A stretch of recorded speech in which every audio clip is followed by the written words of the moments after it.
السلام علیکم، مائی نیم is doctor Zeeshan Khan. امید ہے کہ آپ سب ٹھیک ہوں گے۔ اس وقت دنیا میں مہنگائی کا ایک بہت بڑا طوفان آیا ہوا ہے، یعنی ہر طرف اگر آپ دیکھیں تو لوگ چیزوں کی قیمتیں بڑھنے کی وجہ سے بہت زیادہ پریشان ہیں، کیونکہ ان کے ذرائع آمدن بڑھ نہیں رہے اور مہنگائی ہوتی جا رہی ہے، جس کی وجہ سے وہ شدید سفر کر رہے ہیں۔ تو اگر ہم دیکھیں کہ جو حکومتیں ہیں یا جو پولیٹیکل لیڈرز ہیں وہ اس پر بات تو کرتے ہیں کہ مہنگائی بہت زیادہ ہے، اسے کم ہونا چاہیے، لیکن اس کے بارے میں basically they are incapable of putting a solid solution to it، یعنی وہ بیسیکلی کوئی سلوشن نہیں دے پاتے۔ اور یہ خاص طور پر میں بات کر رہا ہوں تھرڈ ورلڈ کنٹریز کی، یعنی ان تمام ممالک کی جو ترقی پذیر ہیں۔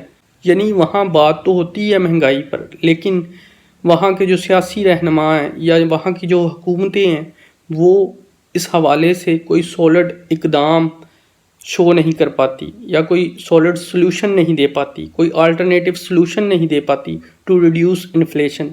تو یہ بیسیکلی سب سے بڑا سیٹ بیک ہے right now for the people of third world countries, and Pakistan is one of them. یعنی سب سے بڑا مسئلہ تو یہ ہے کہ ہم نے مہنگائی کو کم کیسے کرنا ہے، کوئی ایسا طریقہ بتایا جائے، کوئی ایسا حل بتایا جائے جس سے مہنگائی کم ہو۔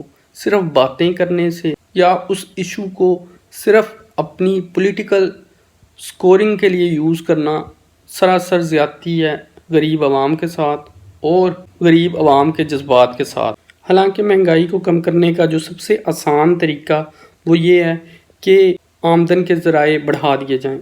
اور آمدن کے ذرائع کیسے بڑھ سکتے ہیں کہ حکومت لوگوں کے لیے آسانیاں پیدا کرے، سسٹمز کو، پروسیجرز کو آسان بنائے اور انہیں فیسیلیٹیٹ کرے کہ وہ اپنے ذرائع آمدن بڑھائیں۔ اس سے نہ صرف مہنگائی کم ہوگی بلکہ تمام لوگ ریسورس فل ہوں گے، کیونکہ ریسورسز ہوں گے تو آپ کے پاس آمدن زیادہ ہوگی، آپ کو انفلیشن فیل نہیں ہوگی۔ تو اس طرح بیسیکلی ہم سب مہنگائی سے نجات پا سکتے ہیں اور مہنگائی کم ہو سکتی ہے۔ تو ہم نے کوئی سولڈ سلوشن ڈھونڈنا ہے مہنگائی کو کم کرنے کے لیے، نہ کہ صرف باتیں کرنی ہیں۔